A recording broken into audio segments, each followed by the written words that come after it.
Hello students, VKS commerce education में आपका स्वागत है। तो स्टूडेंट, लास्ट जो टॉपिक था हमारा, उसमें हमने ये जानने की कोशिश की थी कि प्रबंध के उद्देश्य क्या होते हैं, प्रबंध का महत्व क्या होता है। इसके पश्चात एक छोटे से वीडियो में हमने उदारीकरण के पश्चात विभिन्न घटकों पर पड़ने वाले प्रभावों का अध्ययन भी किया था। आज का जो हमारा टॉपिक है वह टॉपिक है प्रबंध की प्रकृति। स्टूडेंट, प्रबंध की प्रकृति से तात्पर्य है प्रबंध का स्वभाव। तो आज के टॉपिक से हम ये जानने की कोशिश करेंगे कि प्रबंध की प्रकृति क्या होती है या प्रबंध का स्वभाव क्या होता है। देखिए, प्रबंध की जो प्रकृति है या प्रबंध का जो स्वभाव है, उस पर विभिन्न विद्वानों के द्वारा हमेशा से ही मतभेद रहा है। विभिन्न प्रबंध शास्त्री समय समय पर अपने अपने हिसाब से इसको परिभाषित करते रहे हैं और समझाने की कोशिश करते रहे हैं। मूलतः जो प्रबंध की प्रकृति है उसको स्टूडेंट्स हम 4 रूपों में देख सकते हैं एवं समझ सकते हैं। तो आइए शुरू करते हैं आज का हमारा टॉपिक। वर्तमान में प्रबंध के स्वभाव को निम्न 4 रूपों में देखा जा सकता है। तो ये 4 रूप कौन कौन से हैं? इसमें जो पहला रूप है वह है प्रबंध एक बहुविधा के रूप में। ये डिटेल करूंगा मैं कि बहुविधा क्या होता है और इसके रूप में कैसे प्रबंध को समझते हैं। इसके बाद दूसरा जो बिंदु है वो है प्रबंध एक विज्ञान एवं कला के रूप में। तीसरा जो बिंदु है इसका वो है प्रबंध एक पेशे के रूप में। और चौथा जो बिंदु है वो है प्रबंध एक सार्वभौमिक प्रक्रिया के रूप में। अर्थात प्रबंध की प्रकृति है वो इन 4 रूपों में विभाजित है। पहली जो बात है वो ये कहती है कि प्रबंध क्या है, एक बहुविधा है। प्रबंध क्या है, एक बहुविधा है। दूसरी जो बिंदु है वो ये कहते हैं कि प्रबंध एक विज्ञान एवं कला है। तीसरा जो बिंदु है वो ये कहता है कि प्रबंध एक पेशा है। और चौथा जो बिंदु है वो ये कहता है कि प्रबंध एक सार्वभौमिक प्रक्रिया है। देखिए स्टूडेंट्स, वैसे तो ये बड़ा क्वेश्चन है और एक साथ भी पूछा जा सकता है कि प्रबंध की प्रकृति को समझाइए, लेकिन ये जो बड़ा क्वेश्चन है ये टुकड़ों में भी कई बार बोर्ड परीक्षाओं में पूछ लिया जाता है और अलग से इसके छोटे छोटे क्वेश्चन 2 नंबर के या 4 नंबर के बन जाते हैं। पहला जो पार्ट जैसे जैसे पूछ लिया कि प्रबंध एक बहुविधा के रूप में है, समझाइए, ये 2 नंबर का पूछ सकता है या 4 नंबर में पूछ सकता है। इसी प्रकार ये भी पूछ सकता है कि प्रबंध विज्ञान है या कला, स्पष्ट कीजिए। या प्रबंध एक पेशे के रूप, प्रबंध को एक पेशे के रूप में समझाइए। या फिर ऐसे कह सकता है कि प्रबंध एक सार्वभौमिक प्रक्रिया के रूप में समझाइए। तो पर्टिकुलर ये चारों बिंदुओं पे भी छोटे क्वेश्चन पुटअप हो सकते हैं और एक पूरा का पूरा बड़ा क्वेश्चन भी पुटअप हो सकता है। तो छोटे क्वेश्चन के रूप में आने के चांसेस इसके ज्यादा है, अतः हम एक एक बिंदु को एक छोटा क्वेश्चन मानते हुए समझने का प्रयास भी इसमें करेंगे। देखिए स्टूडेंट्स, ये टॉपिक थोड़ा लंबा है तो इसको हम एक साथ नहीं समझ पाएंगे। तो इसका जो पहला पार्ट है उस पार्ट में हम पहले 2 बिंदुओं को समझने का प्रयास करेंगे और इसका जो दूसरा पार्ट बनाऊंगा मैं, उसमें हम जो बाद वाले जो 2 बिंदु है उनको समझने का प्रयास करेंगे। तो आइए शुरू करते हैं। इसको समझने के लिए हम इसका जो पहला पार्ट है उस पे आते हैं और इसका जो पहला बिंदु है वो बिंदु ये है कि प्रबंध बहुविधा के रूप में माना जाता है। तो पहले अपन समझते हैं कि विधा क्या होती है, उसके बाद हम ये समझे कि बहुविधा कैसे है प्रबंध। तो विधा का सामान्य अर्थ ये होता है कि ज्ञान की जो शाखा होती है, ज्ञान की जो स्वतंत्र शाखा होती है, उसको विधा कहा जाता है। अब ज्ञान की शाखा का मतलब ब्रांच ऑफ नॉलेज, पर्टिकुलरली जब कोई ब्रांच ऑफ नॉलेज होता है उसको विधा कहा जाता है। अब जैसे हम स्कूल में भी देखते हैं कि 3 स्ट्रीम चलती है आफ्टर 10th, एक कला है, एक विज्ञान है, एक वाणिज्य है। इसी प्रकार एक और इसमें चलता है कि एग्रीकल्चर है। तो जैसे आर्ट्स है वो अपने आप में एक स्ट्रीम है, एक विधा है। विज्ञान जो है वो अपने आप में एक विधा है। वाणिज्य है जो अपने आप में एक विधा है। फिर इसकी और डिटेल में अपन जाएं तो कला जो है, कला में भी पर्टिकुलर पॉलिटिकल साइंस चलती है, राजनीति विज्ञान जिसको अपन कहते हैं, वो एक अलग विधा है। हिस्ट्री चलती है, हिंदी साहित्य अलग चलता है, इंग्लिश साहित्य अलग चलता है, तो वो अलग अलग विधाएं हैं। इसी प्रकार साइंस में यदि हम बात करें तो फिजिक्स अलग विधा है, केमिस्ट्री अलग विधा है और जैसे एग्रीकल्चर चलता है तो वो भी एक अलग विधा मानी जाती है। वाणिज्य में यदि हम आए तो लेखा शास्त्र एक अलग विधा है और व्यवसाय अध्ययन अलग विधा है और इसके अलावा अर्थशास्त्र एक अलग विधा है। तो ज्ञान की जो स्वतंत्र शाखा होती है, देखिए यहाँ पे मैंने जो नोट किया है वो यही है कि ज्ञान की प्रत्येक स्वतंत्र शाखा को विधा कहा जाता है। तो ज्ञान की स्वतंत्र शाखा को क्या कहा जाता है, विधा कहा जाता है। और जैसे कला, विज्ञान, वाणिज्य आदि अपनी अपनी अलग अलग विधाएं हैं। अब विधा की क्या खूबी है इसकी और डिटेल में देखते हैं अपन। विधा, प्रत्येक विधा अपने आप में स्वतंत्र होती है। विधा अपने आप में स्वतंत्र होती है, यानी किसी दूसरी विधा पे डिपेंड नहीं होती, क्योंकि उसके स्वयं के अपने उद्देश्य एवं सिद्धांत होते हैं। इसका अर्थ क्या हुआ? इसका अर्थ ये हुआ कि किसी भी चीज को यदि आप विधा मानते हो, किसी भी ज्ञान को यदि विधा मानते हो, तो तभी मानोगे उसको विधा जब वो अपने आप में स्वतंत्र है तथा उसके उद्देश्य अपने अलग है और सिद्धांत भी उसके स्वयं के हैं। तो ये तीनों खूबियां जब किसी ज्ञान में मिलती है तो उसको अपन क्या कह देते हैं? विधा कह देते हैं। इसके बाद देखिए, प्रबंध भी अपने आप में एक स्वतंत्र विधा है, यानी प्रबंध भी क्या है? अपने आप में एक स्वतंत्र विधा है। अब इसको स्वतंत्र विधा मानने का क्या कारण है? क्योंकि प्रबंध के अपने खुद के सिद्धांत होते हैं, प्रबंध के अपने खुद के उद्देश्य होते हैं और प्रबंध अपने आप में स्वतंत्र भी होता है। तो इसलिए इसको अपन क्या मानते हैं? एक विधा मानते हैं। लेकिन ये बात भी हमें यहां समझनी होगी स्टूडेंट्स कि प्रबंध जो है वह, या उसका जो निर्माण है वह अन्य विधाओं से हुआ है। अपने आप में जो उस विधा का जन्म जो हुआ है वो अन्य विधाओं से हुआ है। अन्य विधाओं का मतलब क्या है, ये इसकी डिटेल में आएगा, तो यहाँ पे आप इसको समझिए। इसके सिद्धांतों का विकास विभिन्न विधाओं के योगदान से हुआ है, यानी प्रबंध के जो सिद्धांत बने हैं वो अन्य विधाओं से लिए गए हैं, अन्य विधाओं से प्राप्त किए गए हैं, और थोड़े थोड़े सिद्धांतों को मिलाकर इसके पूरा का पूरा प्रबंध का जो रूप है वो निखर के आता है। तो अब इसमें देखिए आप, इसीलिए इसे क्या कहा जाता है? बहुविधा कहा जाता है। अब आपको ये समझ में आया होगा बहुविधा क्यों? क्योंकि विधा वह है जिसमें तीन खूबी है। पहली है स्वतंत्र है, उद्देश्य है उसके स्वयं के, और उसका स्वयं का सिद्धांत है। लेकिन बहुविधा जब अपन कहते हैं किसी चीज को, तो इसका मतलब उसमें कई विधाओं के गुण मौजूद हैं। बहुत सारी विधाओं से उसने बहुत सी चीजें प्राप्त करी हैं, बहुत से नियम, बहुत से सिद्धांत अन्य विधाओं से प्राप्त किए हैं, इसलिए इसको क्या कहा जाता है? बहुविधा कहा जाता है। तो अब ये बात हमने यहाँ पे समझी कि बहुविधा इसलिए कहते हैं क्योंकि इसने अन्य विधाओं से बहुत से सिद्धांत लिए हैं, बहुत से नियम लिए हैं, बहुत से उद्देश्य लिए हैं। तो अगला हमारा प्रश्न ये होता है कि क्या ऐसी बातें हैं या क्या ऐसे सिद्धांत हैं जो कि प्रबंध ने अन्य विधाओं से लिए हैं? यहां पर आप इसकी डिटेल को एक बार देख लीजिए कि किन अनेक विधाओं से मिलकर प्रबंध बना है। तो पहली विधा की अपन बात करते हैं, वो है अर्थशास्त्र। स्टूडेंट्स, अर्थशास्त्र के द्वारा प्रबंध में कुछ चीजों का समावेश किया गया। जब हम प्रबंध पढ़ते हैं तो हम देखते हैं कि प्रबंध में हमें निर्णयन प्रक्रिया पूरी करनी पड़ती है, प्रबंध में हम संसाधनों का आवंटन करना भी सीखते हैं, और प्रबंध में हम संसाधनों का समुचित उपयोग करना भी सीखते हैं। तो ये तीन जो बातें हम प्रबंध में काम में लेते हैं, ये तीनों की तीनों बातें ही हमें कहां से सीखने के लिए मिलती है? ये मूल रूप से ये तीनों बातें अर्थशास्त्र से संबंधित है। किससे संबंधित है? अर्थशास्त्र से। अर्थात हमने अर्थशास्त्र से क्या लिया प्रबंध में? पहली चीज ली प्रबंध में निर्णय की प्रक्रिया, प्रबंध में संसाधनों का आवंटन, और प्रबंध में संसाधनों का समुचित उपयोग। ये तीनों की तीनों जो बातें हैं हमने अर्थशास्त्र से सीखी हैं। इसके बाद दूसरी जो विधा है वो है राजनीति शास्त्र। अब राजनीति शास्त्र से भी हमने कुछ लिया है जो प्रबंध में काम आता है। तो राजनीति शास्त्र से हमने लिया है संगठन की संरचना करना, यानी संगठन का निर्माण करना। दूसरी जो चीज ली है वो ली है हमने संगठन के सिद्धांत, और तीसरी जो चीज राजनीति शास्त्र से अपन ने प्रबंध में ली है वो है नौकरशाही। ये तीनों की तीनों चीजें प्रबंध में काम आती है, और ये तीनों चीजें मूल रूप से किसकी देन है? राजनीति शास्त्र की। तो हुआ ना, पहली कुछ चीजें तो हमने अर्थशास्त्र से ले ली और कुछ चीजें अपन ने किससे ली है? राजनीति शास्त्र से। इसी प्रकार जीव विज्ञान जो विधा है और मनोविज्ञान जो विधा है उससे भी हमने कुछ ऐसी बातें ली हैं जो प्रबंध में हमारे काम आती हैं। पहली चीज है व्यक्ति के व्यवहार को समझना, दूसरी चीज है व्यक्ति के व्यवहार को नियंत्रित करना। ये दो बातें जो हैं ये जीव विज्ञान और मनोविज्ञान से संबंधित बातें हैं, लेकिन इन बातों का प्रयोग हम प्रबंध के अंतर्गत भी करते हैं। प्रबंध के अंतर्गत ये दोनों चीजें कैसे काम आती है इसको समझ लीजिए।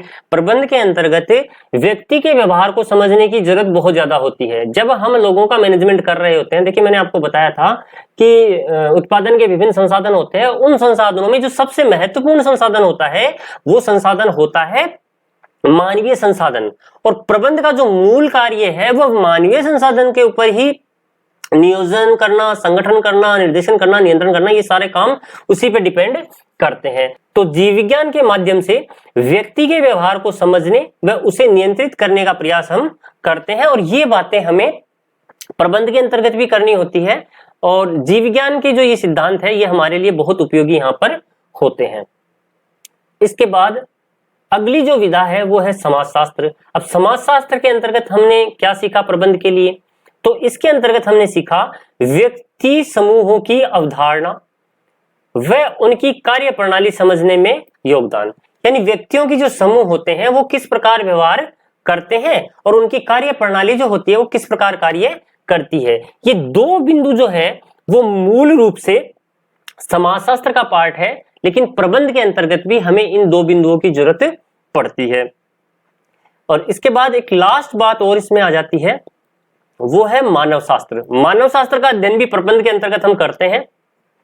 मानव शास्त्र के अध्ययन के अंतर्गत हम नैतिक मूल्यों एवं व्यावसायिक नैतिकता संबंधी बातें सीखते हैं। तो ये बातें जो हैं ये प्रबंध के लिए भी उपयोगी होती हैं और पार्ट ये किसका है, मानव शास्त्र का।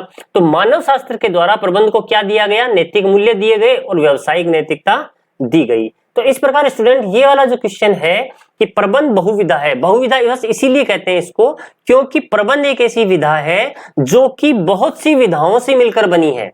जैसा कि हमने देखा प्रबंध में अर्थशास्त्र भी आ जाता है, अर्थशास्त्र का कुछ हिस्सा आ जाता है, प्रबंध में राजनीति शास्त्र का भी कुछ हिस्सा आता है, प्रबंध में जीव विज्ञान और मनोविज्ञान के कुछ पार्ट भी आ जाते हैं और इसके अलावा प्रबंध में समाजशास्त्र का हिस्सा एवं मानव शास्त्र का हिस्सा भी आता है, यानी उसके कुछ पार्ट भी अपन को यहाँ पे पढ़ने होते हैं। तो इस प्रकार प्रबंध जो है वह बहुत सी विधाओं से मिलकर बना है, अतः उसे हम बहुविधा कहते हैं। तो ये था प्रबंध की प्रकृति का पहला बिंदु। उम्मीद है आपको ये समझ में आया होगा। इसके बाद हम चलते हैं अगले बिंदु पर।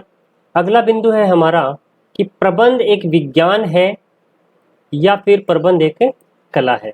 तो देखिए स्टूडेंट्स, विभिन्न प्रबंध शास्त्रियों में हमेशा से इस बात को लेकर मतभेद रहा है कि प्रबंध को एक विज्ञान माना जाए या प्रबंध को एक कला माना जाए। हमारे जो परंपरागत जो प्रबंध शास्त्री हैं उनका ये मानना है कि प्रबंध एक कला होती है, जबकि हमारे जो आधुनिक प्रबंध शास्त्री हैं उनका ये मानना है कि प्रबंध एक विज्ञान है।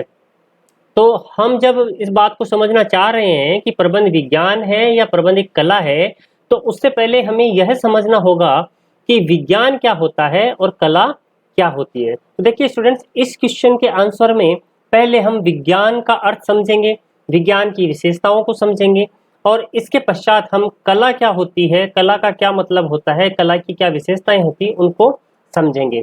फिर इनकी दोनों की विशेषताओं के आधार पर हम निष्कर्ष निकालेंगे कि प्रबंध जो है वो विज्ञान है या कला। तो आइए इसको शुरू करते हैं।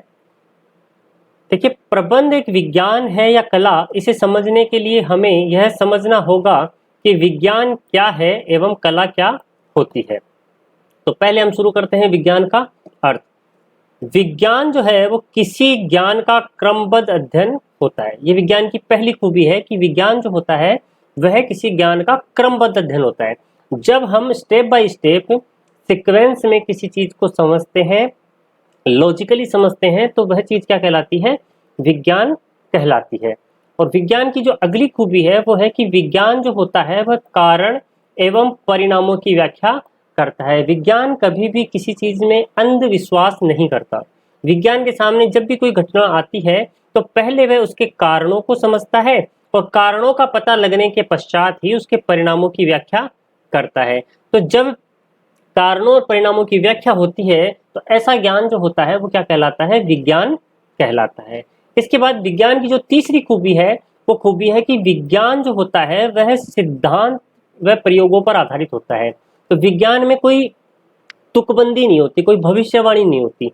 विज्ञान में जो भी सिद्धांत या जो भी नियम बनते हैं वो प्रयोगों पर आधारित होते हैं, यानी पहले टेस्टेड होते हैं और फिर बाद में उसके आधार पे कोई नियम बनाया जाता है। तो ये विज्ञान की तीसरी खूबी है।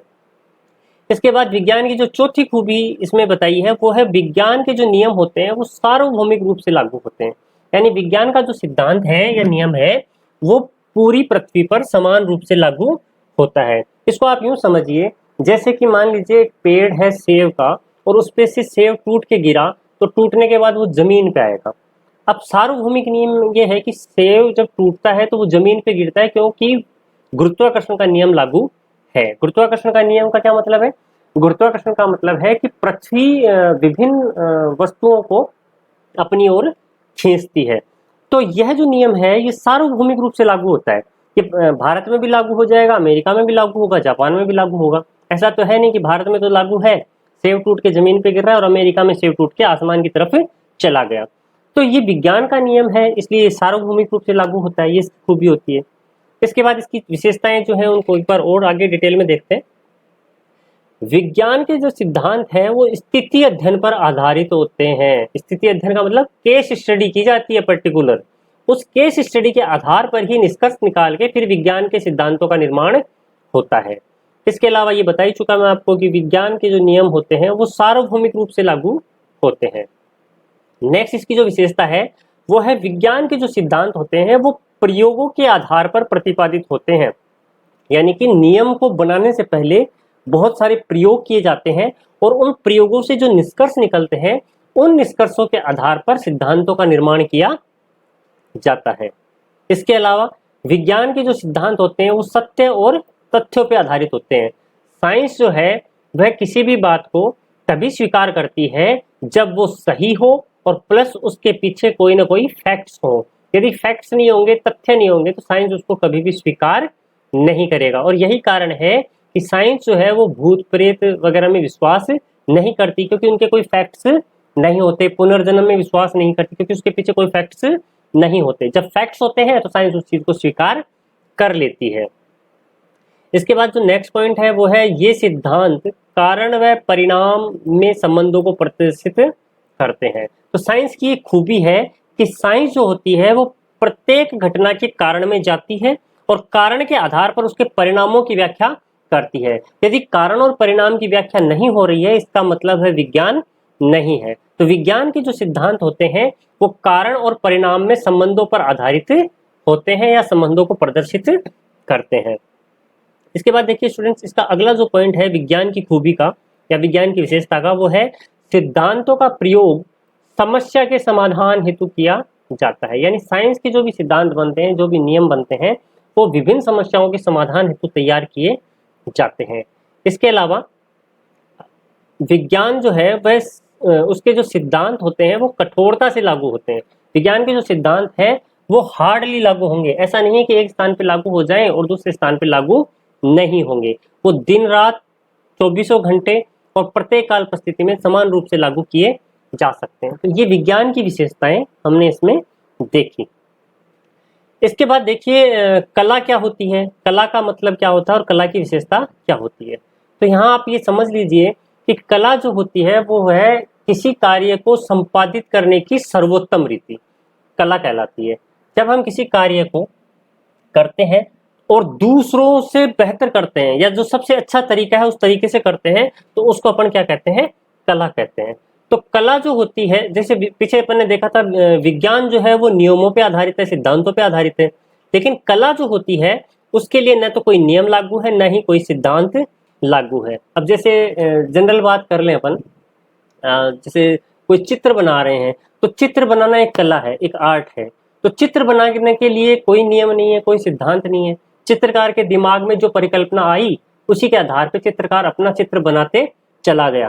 क्या किसी व्यक्ति को चित्र बनाना सिखाया जा सकता है? बता सकते हैं अपन कि कैसे लाइन खींचनी है या कैसे शुरुआत उसकी करनी है? तो ये संभव नहीं है। तो चित्र कला भी एक कला का पार्ट है। इसी प्रकार आप देखेंगे इसमें कि जैसे मान लीजिए जो नट होते हैं या जो मदारी होते हैं वो रस्सियों पे चलते हैं, तो उसमें कोई नियम उसमें लागू नहीं होता। वो अपने आप अपने हिसाब से उसको कोशिश करते हैं कि वो सर्वोत्तम रीति से किया जाए। तो यहाँ पे ये ध्यान रखिएगा कि जो विज्ञान होता है वह नियमों पे और सिद्धांतों पे आधारित होता है, जबकि कला जो होती है वो नियम और सिद्धांतों पे आधारित नहीं होती। इसके बाद कला की जो अगली खूबी है, कला के द्वारा व्यक्ति अपने ज्ञान व चातुर्य का प्रयोग करके वांछित परिणामों को प्राप्त करने का प्रयास करता है। तो इसका क्या मतलब है? व्यक्ति, देखिए ज्ञान सबके पास समान है, लेकिन उस ज्ञान का प्रयोग करना उस व्यक्ति के ऊपर निर्भर करता है। तो जब व्यक्ति अपने ज्ञान व चातुर्य का प्रयोग करके वांछित परिणामों को प्राप्त करने की कोशिश करता है या प्रयास करता है तो वह चीज क्या कहलाती है? कला कहलाती है। तो ये सारी जो चीजें थी वो है कला की खूबियां। तो कला को और डिटेल में समझने का हम प्रयास करते हैं। देखिए, कला जो है वह इच्छित परिणामों को प्राप्त करने की सर्वोत्तम विधि को दर्शाती है। अर्थात कला के द्वारा हम जो इच्छित परिणाम चाहते हैं उनको सर्वोत्तम विधि द्वारा, सर्वोत्तम विधि का मतलब उसको करने का जो सर्वश्रेष्ठ तरीका है उसके द्वारा उसको प्राप्त करने को दर्शाती है।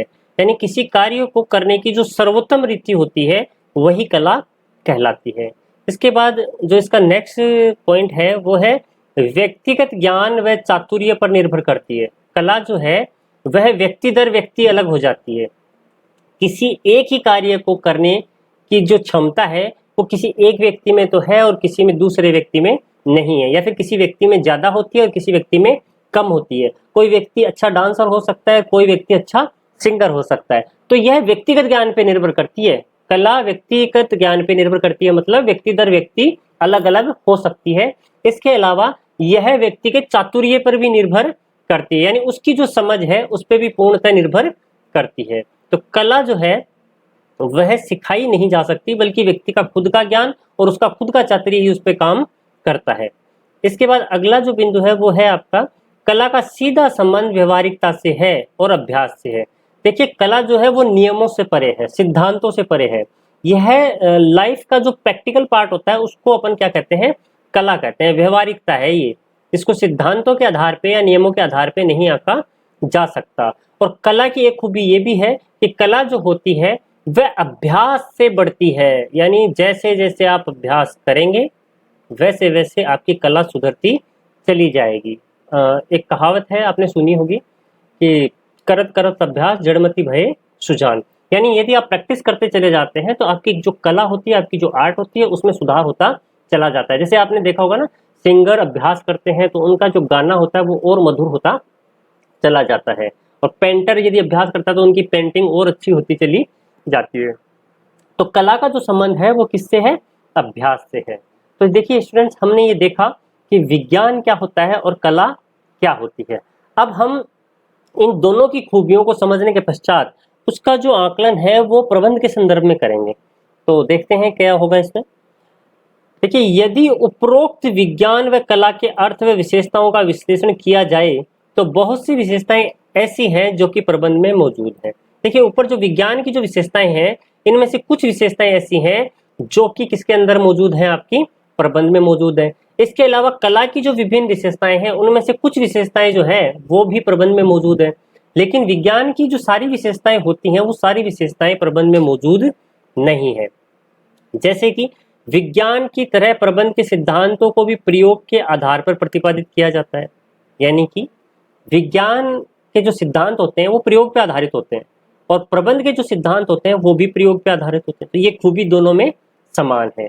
इसी प्रकार विज्ञान की तरह प्रबंध के सिद्धांत भी कारण और परिणाम को दर्शाते हैं। देखिए, जिस प्रकार विज्ञान के सिद्धांत कारण और परिणामों पर आधारित होते हैं वैसे ही प्रबंध के सिद्धांत भी कारण और परिणामों पर आधारित होते हैं। लेकिन प्रबंध के जो सिद्धांत है विज्ञान की तरह सार्वभौमिक नहीं होते। सार्वभौमिक का मतलब विज्ञान के सिद्धांत तो सार्वभौमिक है। देखिए, मैंने पहले बताया था कि प्रबंध के सिद्धांत सार्वभौमिक होते हैं, लेकिन ये विज्ञान की तरह सार्वभौमिक नहीं होते। विज्ञान का सिद्धांत जितना सार्वभौमिक होता है, मैंने सेव का और गुरुत्वाकर्षण का उदाहरण दिया कि गुरुत्वाकर्षण है तो वो सभी स्थानों पर समान रूप से लागू हो रहा है। लेकिन प्रबंध के जो सिद्धांत है वो सार्वभौमिक तो होते हैं, लेकिन विज्ञान के सिद्धांतों की तरह सार्वभौमिक नहीं होते। वो प्रत्येक काल परिस्थिति में लागू तो होते हैं, लेकिन उतनी कठोरता से लागू नहीं होते जितनी कठोरता से विज्ञान के सिद्धांत लागू होते हैं। इसके अलावा विज्ञान के जो सिद्धांत होते हैं वो यथार्थतापूर्ण होते हैं, एग्जैक्ट होते हैं। यानी कि साइंस जो है वो एकदम यथार्थ है, एग्जैक्ट है। लेकिन प्रबंध के जो सिद्धांत है वो उतने एग्जैक्ट नहीं होते, और इसीलिए जो प्रबंध के जो सिद्धांत होते हैं वह शुद्ध विज्ञान की श्रेणी में नहीं आते। यानी कि प्रबंध के जो सिद्धांत है उनको शुद्ध विज्ञान नहीं माना जाता, बल्कि उनको अयथार्थ विज्ञान की श्रेणी में रखा जाता है। तो सीधी सी बात आपको समझ में आई होगी कि विज्ञान के सिद्धांत जो होते हैं वो ज्यादा कठोर होते हैं, ज्यादा सार्वभौमिक होते हैं, ज्यादा यथार्थपूर्ण होते हैं, जबकि प्रबंध के जो सिद्धांत हैं वो थोड़े लचीले होते हैं, लोचशीलता उनमें होती है, वो कम सार्वभौमिक होते हैं और यथार्थतापूर्ण कम होते हैं। इसी कारण उन्हें जो शुद्ध विज्ञान होता है उसकी श्रेणी में नहीं रखा जाता, बल्कि उनको यथार्थ विज्ञान की श्रेणी में रखा जाता है। यानी कि वो एग्जैक्ट साइंस नहीं है, बल्कि क्या है, इन एग्जैक्ट साइंस है। इसके बाद यदि कला की श्रेणी में रखें प्रबंध को, तो देखिए इसमें क्या होगा, यदि प्रबंध को एक कला के रूप में देखा जाए तो प्रबंध जो है वो निर्विवाद रूप से एक कला माना जाता है। यानी कला में जितनी भी खूबियां हैं वो सारी की सारी खूबियां किसमें मिलती है, आपको प्रबंध के अंतर्गत मिलती है, क्योंकि प्रबंध भी कला की तरह ही कार्य करने की सर्वोत्तम रीति पर जोर देता है। तो पहली खूबी जो कला में थी कि कला वह है जो सर्वोत्तम रीति के अनुसार कार्य करती है, तो यही बात प्रबंध में भी है कि प्रबंध क्या है, प्रबंध वह है जो सर्वोत्तम रीति पर जोर देता है। इसके बाद प्रबंध की कुशलता भी कला की तरह व्यक्तिगत ज्ञान और चातुर्य पर निर्भर करती है। इसका मतलब कला में भी व्यक्तिगत ज्ञान और चातुर्य की आवश्यकता होती है और प्रबंध में भी व्यक्तिगत ज्ञान और चातुर्य की आवश्यकता होती है, और दोनों की ही सफलता किस पे निर्भर करती है, व्यक्तिगत ज्ञान और चातुर्य पे निर्भर करती है।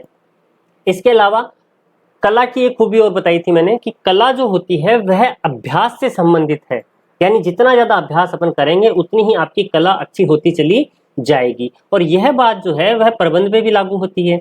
आप जितना ज्यादा अभ्यास करेंगे, जितनी ज्यादा प्रैक्टिस करेंगे, उतना ही ज्यादा आपका प्रबंध की कौशल है वह सुधरता चला जाएगा। तो इस प्रकार जो कला की खूबियां वो सारी की सारी प्रबंध के अंतर्गत मानी जाती हैं, लेकिन जो विज्ञान की खूबियां हैं उनमें कुछ खूबियां तो प्रबंध के अंतर्गत हैं, लेकिन समस्त खूबियां प्रबंध के अंतर्गत नहीं है। इसलिए हम क्या कह सकते हैं, क्या निष्कर्ष आ सकता है इसमें, तो निष्कर्ष सीधा सा है कि प्रबंध एक विज्ञान है, लेकिन वह एक शुद्ध विज्ञान न होकर अयथार्थ विज्ञान का रूप है, जबकि प्रबंध को कला माना जा सकता है। तो निष्कर्ष हमारा देख लीजिए एक बार क्या लिखा है अपन ने।